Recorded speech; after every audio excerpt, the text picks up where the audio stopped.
Hello YouTube, this is Mahadeva the Thunder Wizard, and today we are going to continue with the live reading of the book Wealth Shaman. This is live, this is not pre-recorded. In fact, for some reason I'm not able to get to my server and stream from there. I don't know what's going on with that. So this is actually live. We'll be doing a Q&A. I'm going to be reading from my book Wealth Shaman, which now I have to go find. I didn't bother to have that on my desktop here. Sorry, COVID. Didn't have it on my desktop here waiting to be read. So let's see, what do we do? Let's try this. Wealth. There it is. That's what I want. Boom. All right, so where were we last? We had gotten through all the way through the first part of the first exercise, building your room, and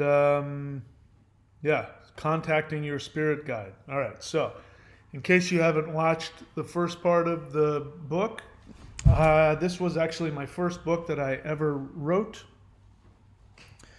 And I shared a lot of personal information about how really this book was a shamanic exercise to create my reality. And this is one of the things that I've been doing my whole life. If there's something that I really want in my life, I'll write a book about it as though I've already achieved it. And what ends up happening is I end up achieving it. It's a really powerful way to manifest something in your life. These exercises that I share here are exercises that actually have worked for me very well. In fact, some of my earlier stuff are the most powerful. You know, the later stuff I do a lot of intellectualizing and talking, which is fine too. But, you know, the true power of shamanism isn't in the intellect, it's in the actual exercises, using the energy. So anyway, I'll walk through.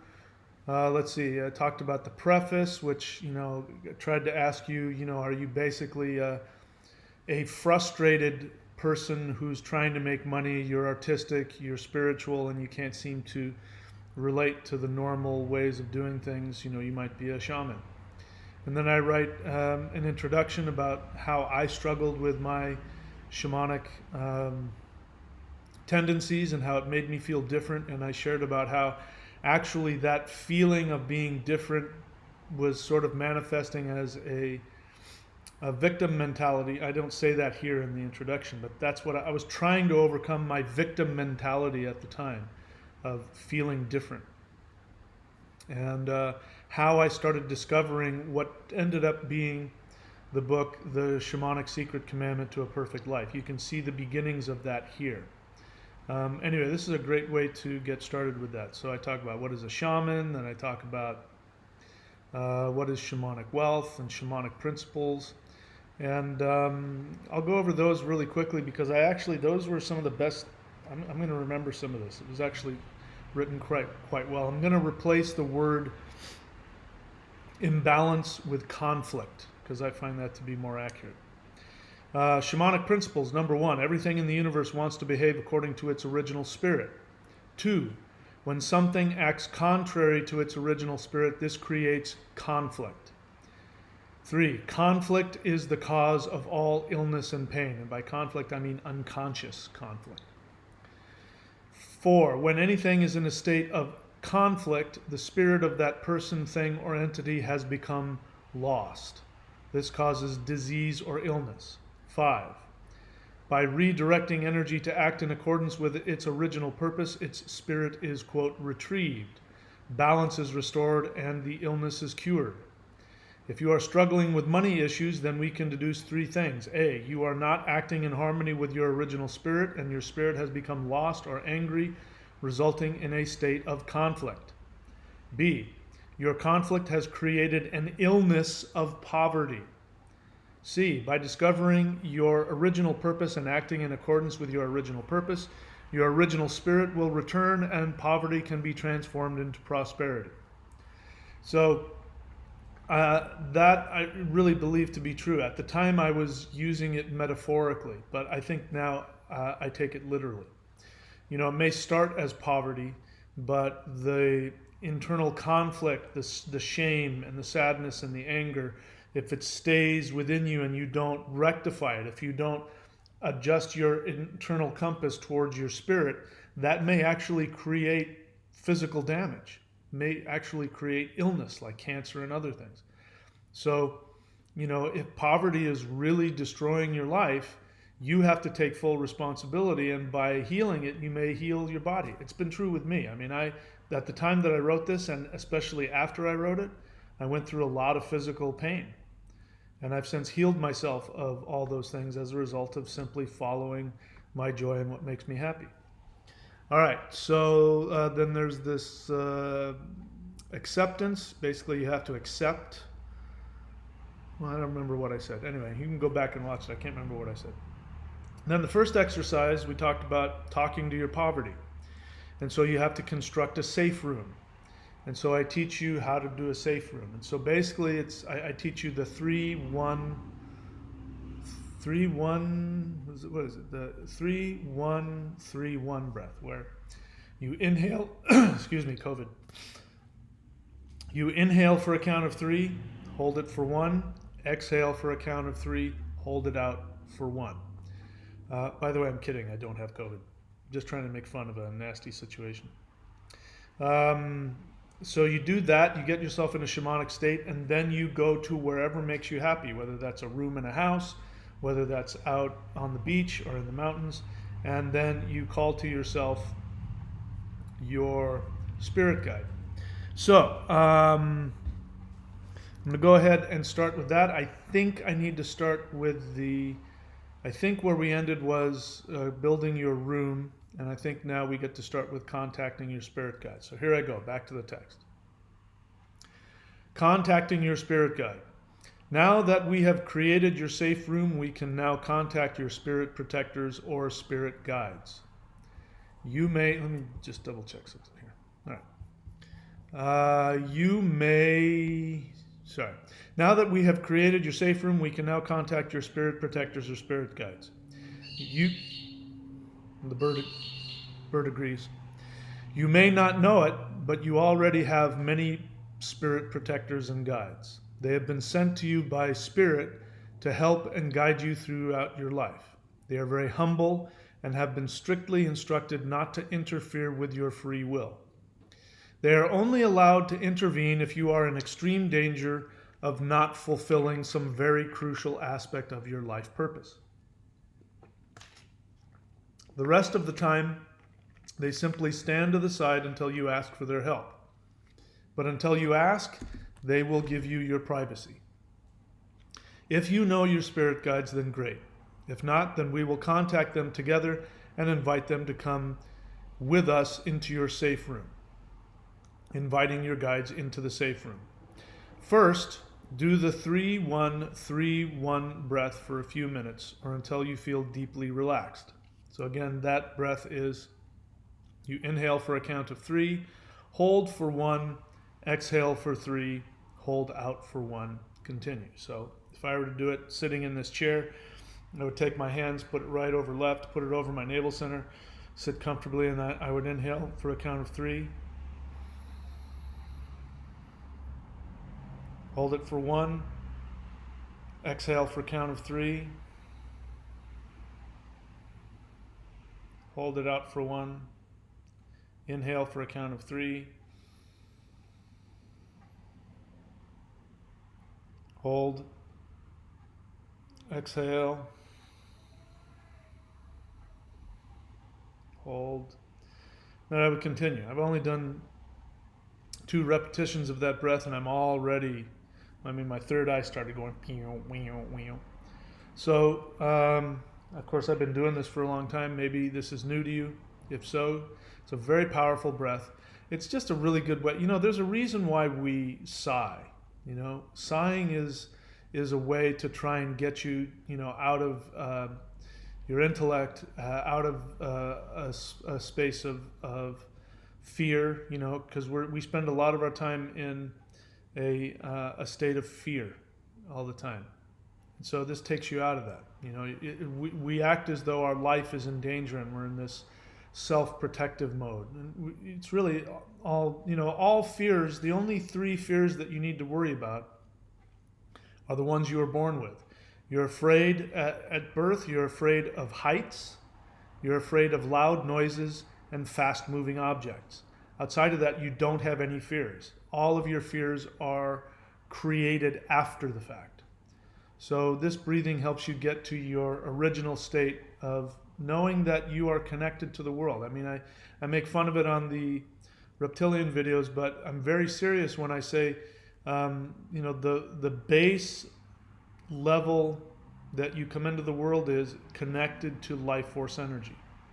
If you are not given the proper love and attention as an infant, that creates a feeling of living in an empty, cold, cruel world, and you feel really panicky, and people take that panic into their lives. So you can get that back by doing shamanic exercises, get you back to your original state of being. That's the whole point of it. The whole point of Qigong, the whole point of deep breathing, yoga, all that kind of stuff. And when you're starting at that base level that you feel that you are connected to the universe, then you can start to then think critically. That's why I really hammer away at that. It's really, really important for your survival. So, inviting your guides into the safe room. First, do the 3-1-3-1 breath for a few minutes or until you feel deeply relaxed. Now, close your eyes and allow yourself to go to your safe room. To help you, you can invite your guides into your safe room. To do this, you say out loud, "I welcome my guides into this sacred space." Then watch and see who shows up. It may be a person, angel, animal, or spirit. Your guides may manifest in whatever form they feel is most helpful for you. If, however, one of your guides is in a form that you are not comfortable with, ask them to change into a shape that you can communicate with better. See, I was really trying to soft pedal this. Now I would say, if one of your guides shows up in a form that is not comfortable, ask them, say, "Who are you?" But my experience since I've written this is that your guides aren't going to show up in an uncomfortable form. So I wouldn't even worry about it. Next, simply ask your guides to help and protect you in your safe room. At this point, you can ask your guides any question or listen if they choose to speak to you. It is also okay to say nothing and just allow their spiritual presence to strengthen you. Okay, now we move on to communicating to your poverty. Now we are going to invite your poverty into your safe room. So bear in mind, shamanism treats everything as though it has a spirit, and you can communicate with everything. So your poverty, even though you don't see it, is actually a living entity that you've created. So you get to communicate with it. It'll have a message for you. Now we're going to invite your poverty into your safe room. Go through the previous outlined steps of breathing, going to your safe room, and inviting your guides to be with you. When you've established that, then place a chair in the middle of your safe room, in your mind, of course. Place a chair in the middle of your safe room. This is where your poverty is going to sit. You will be safe, and your guides and protectors are there. Now, say, "I invite my poverty to come sit in this chair in my safe room," or meadow, or beach, or whatever. Now allow your poverty to materialize in whatever form it chooses. It may be a shape, an animal, a person, a monster. The first time I did this exercise, my poverty manifested as a ball of spiky, angry flesh that sat and growled at me. After talking to it, I discovered that it wasn't really angry, but lonely and scared. Your case may be different. It may be an uncomfortable sight, but that's okay. You are safe. In whatever form your poverty chooses to manifest is okay because it is already within you anyway. What more harm can it do to you? At least now you can see it for what it truly is, and you are protected by your guides. It may not be frightening. It may be comical. It doesn't matter. Now, ask your poverty, why are you here? What do you want? What can I learn from you about my original purpose? These are some example questions. Create your own questions if you like, but these work well. Take time between each question to listen to the answers. Now, tell your poverty that you accept that it is in your life now, and your goal in these sessions is to find out how you can transform your poverty into prosperity. Ask your poverty to work with you to find a solution to your financial issues. You can even ask your poverty for a truce by assuring your poverty that you are committing to examine how you are in conflict with your true purpose. You may find that if your poverty is angry, it will calm down considerably and be more cooperative. When you are done with your session, immediately go write down what your poverty told you. This will be helpful to you later. So, let's see, yeah. All right, so the idea is that your poverty is really your conflict. And as you saw, and you can see as me writing this book, you can see, again, I'm laying the foundation for my teachings that I teach now. This had to have been 10 or 15 years ago that I wrote this. And what I say now is that, when you're in conflict, your problems in your life, physical or mental or external or otherwise, are all reflections of your own anger towards yourself. The idea is when you're following the path of your soul, you feel happy, you feel proud. When I'm done doing these videos, when I'm done working with clients, there's this feeling that washes over me, and I feel happy and I feel successful and I feel good. It's because I'm following my true purpose. When you're not following your true purpose, you're going to be filled with anger and shame. And so that anger and that shame takes on a personality. If it gets intense and you suppress it enough, it'll squeeze out of you and become a demon. It'll become a ghost. It'll become a poltergeist. It can be really nasty. So in these situations, you're surrounded by your spirit guides, and you're just simply asking yourself, why are you angry at me? You're asking your poverty, what do you want me to do? This was revolutionary for me. I asked my poverty, why are you angry? And it said, because you're not doing whatever it was I was supposed to be doing. And I went, so if I do that thing, you won't be angry anymore? Yeah, that's all. I'm just trying to get your attention. So your poverty is trying to get your attention. It may be an unconscious manifestation, a projection of how you feel about yourself. But whatever it is, it's your soul trying to get your attention. Hey, you're not listening to your joy, so the only way to get your attention is through negative means. So that's obviously not the ideal way, but whatever you got to do to communicate with it, communicate with it. All right, so let's go to the next chapter, which is Exercise 1, Analysis.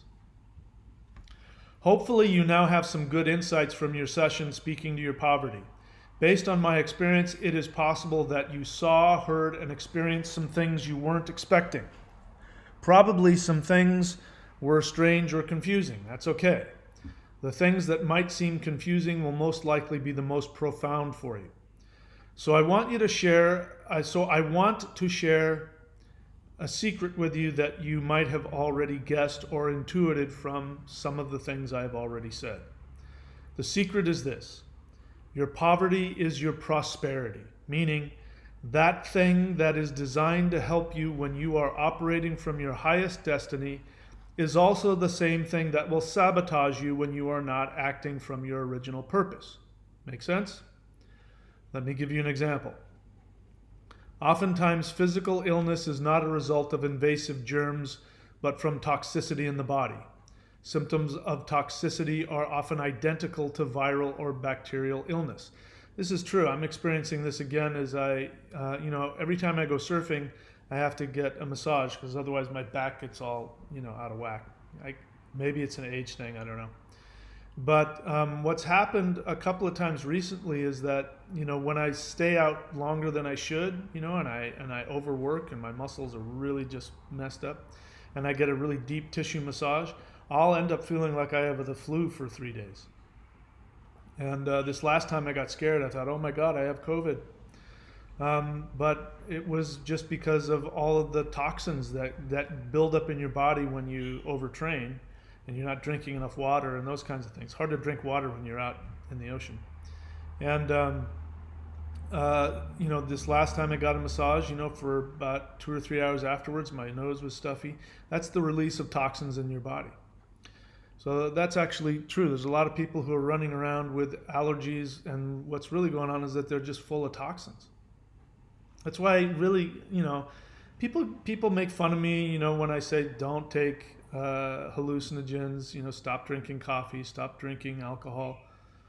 I'm telling you, after a while, that stuff builds up in your body, and it's really nasty. It really is, if you want to live a long, healthy life, you want to be like me and be approaching 60 and people think you're 40, that's a good way to do that. Stop ingesting all that garbage into your body. All right, let me give you an example. Oftentimes physical illness is not a result of invasive germs, but from toxicity in the body. Symptoms of toxicity often identical to viral or bacterial illness.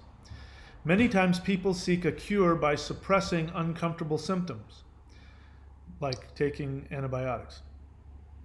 But in the long run, this can make the illness worse because all they are doing is covering up the symptoms and not addressing the real cause of the toxic buildup. Stuffy nose, watery eyes, scratchy throat are simply the effects of the immune system warning you that there are toxins in the body. So by suppressing the symptoms, all you are doing is sabotaging your body's warning system. Well, it's more than your warning system. It's actually trying to excrete the toxins out, so it'll come out of your mucous membranes. If all you're doing is sabotaging your body's warning system. So in this case, by suppressing symptoms, the person is just fighting their own immune system and making themselves more sick. The shamanic way is to listen to the immune system and ask it what it wants. By listening to the immune system's response, you can determine the true cause of the toxic buildup. Remove the toxic source and cure yourself of the dis-ease. The same principle applies to your poverty. Your poverty is merely your prosperity telling you that you are not in balance with your original life purpose. This is damaging to your spirit, so your prosperity needs to warn you that you are straying from the very thing that will bring you the most happiness. If you were allowed to get rich doing something that is less than fulfilling, your prosperity would be helping to harm you. And of course, that would be antithetical to the shamanic meaning of prosperity. As I stated before, when you stray from your original purpose, you evict your prosperity from your life. Actually, you just piss it off. Your prosperity is yours. It belongs with you and only you, and when you kick it out, you hurt its feelings and make it angry. How would you feel if your best friend, lover, etc. kicked you out of your only home? What if then you tried to find another home but you couldn't? You would now be homeless. Well, this is what happens when we stray from our true path.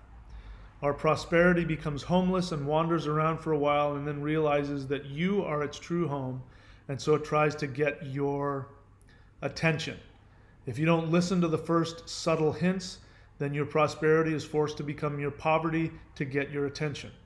The longer you stray from your original path, your prosperity, now your poverty, gets more and more angry and sabotages your finances more and more until you are forced to listen. Another shamanic principle is this: your greatest weakness is your greatest strength. Your greatest strength is your greatest weakness. Okay, if I remember, I'll talk about that in a second.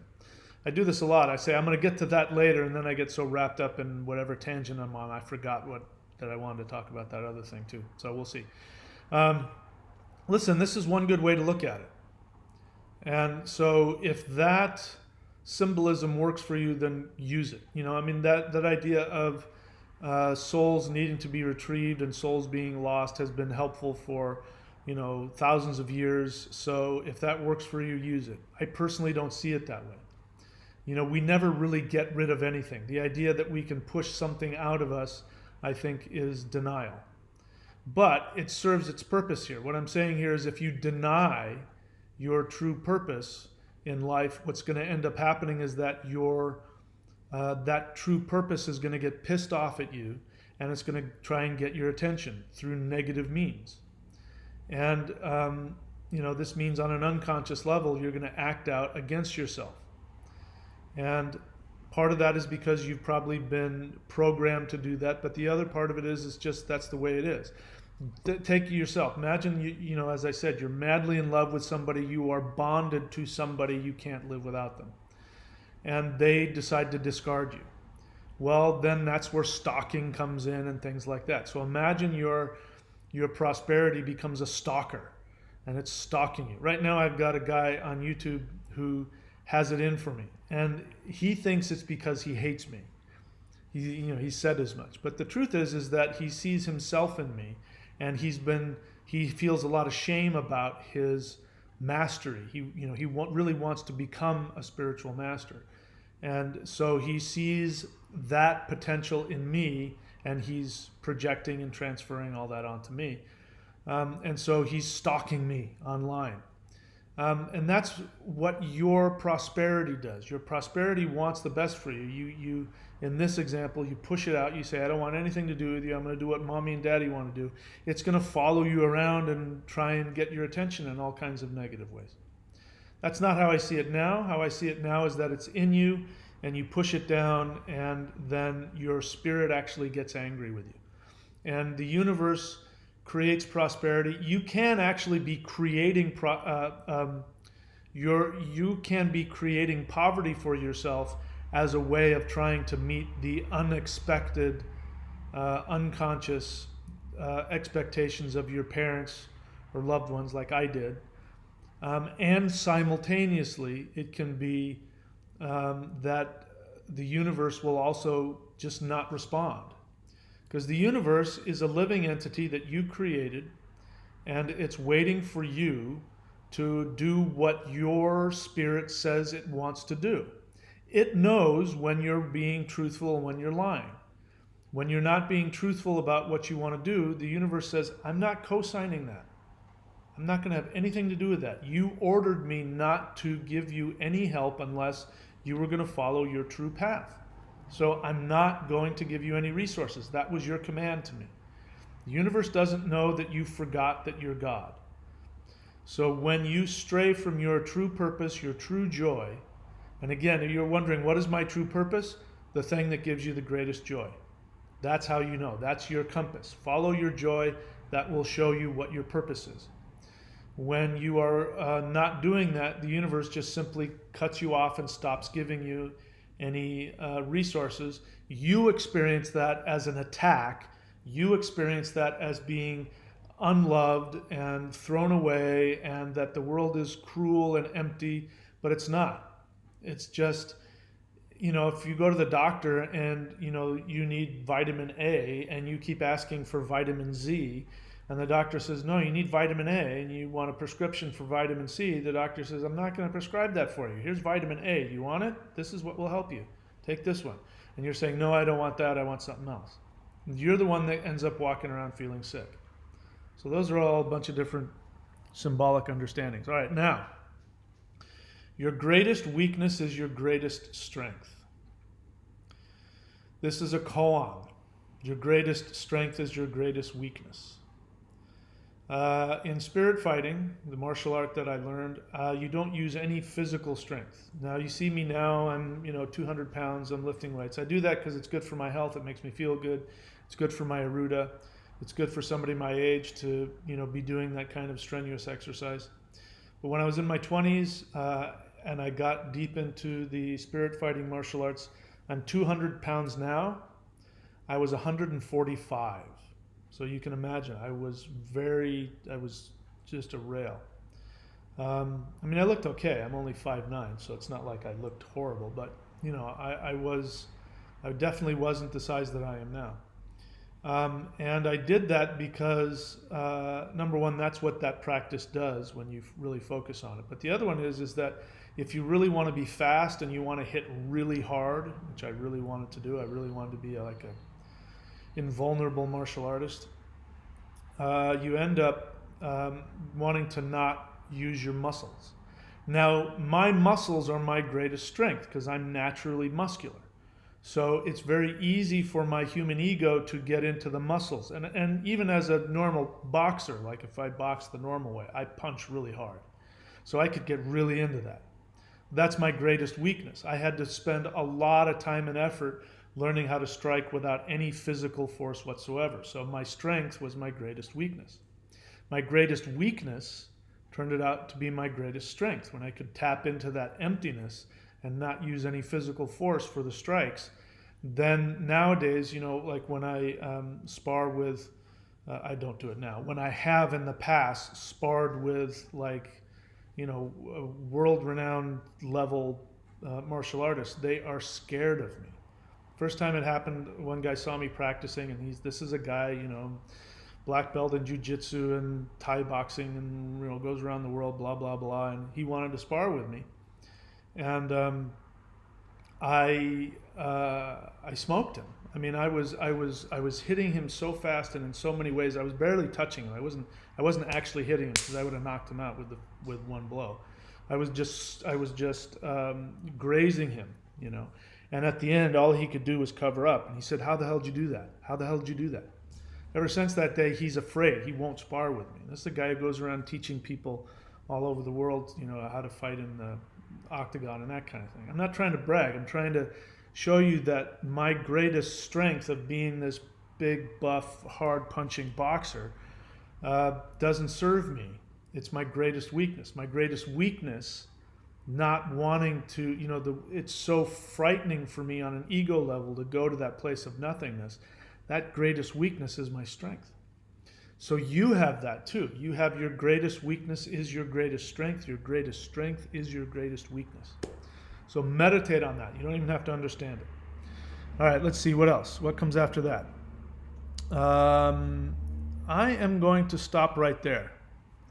We'll go ahead and we'll make this a whole series, but I don't want to rush through this book because each one of these exercises is pretty powerful. So we're going to stop at exercise 1, analysis, and next time we're going to start at exercise 2, listening to your prosperity. So we'll get rid of that. If there are any questions, I'll be happy to take them. I have no idea. I haven't even looked. And we've got 18 people on, so do you have any questions? I'll go ahead and since there aren't any questions, I'll give you guys some time. So in the meantime, I'm going to do some business now. All right, so I do have to pay the bills and keep the lights on. Right now, during this COVID-19 pandemic lockdown, I have the lockdown package, lockdown.thunderwizard.com. I am giving away $3,214 worth of teachings, 2 certifications that each of them on their own cost $500 a piece. Giving away both of those. I'm giving away, the how to find your perfect career, which is also in and of itself a way that you can learn how to become a life coach and teach people how to find their perfect career. What is your perfect career? Your perfect career is when the universe pays you money to be your authentic self. That's all you have to do. Just be yourself. Nothing else. And in order to know what that is, you have to know how to find your true joy and learn how to take action on it. You have to learn how to look at the resistance that comes up within you, the karmic resistance and the childhood psychological issues that come up that try and prevent you from following your greatest path, your greatest joy. And anyway, so you can learn that as well. So there are 3 opportunities for you to create your own business in this lockdown package, as well as celestial qigong, as well as learning how to become an immortal. So just, you will not get through all of the stuff on that before this lockdown comes out. And you may even have potentially 3 new businesses ready to go. I can't guarantee what whether or not you'll be successful or not, but I will at least give you the blueprint to do exactly what I do. And 3 of the ways that I make money. So that is lockdown.thunderwizard.com. Thunderwizard.com is my subscription site. You know, there's a lot of changes that I'm putting on my channel. Watch what happens. There's going to be almost no views on this. But as I keep doing these clickbait, you know, reptilian things, you're going to watch. The views are going to go through the roof. If that's bothering you and you're one of the people that's emailing me saying, I'm going to unsubscribe if you keep doing those things, well, then instead you want to go to thunderwizard.com and subscribe to the subscription channel. That's where I'm going to put all the real teachings from now on, because, you know, I got to make this channel successful. My goal is to get this channel so successful that I don't have to be dependent on having clients and doing readings and things like that. I'll still do them, but I'll do them because I choose to, because I like it, not because I have to pay the bills. If I can get YouTube to pay all of my bills for me, all of my teachings will be free, all of them. I'll give you all of the high-level teachings right here on YouTube for everybody for free.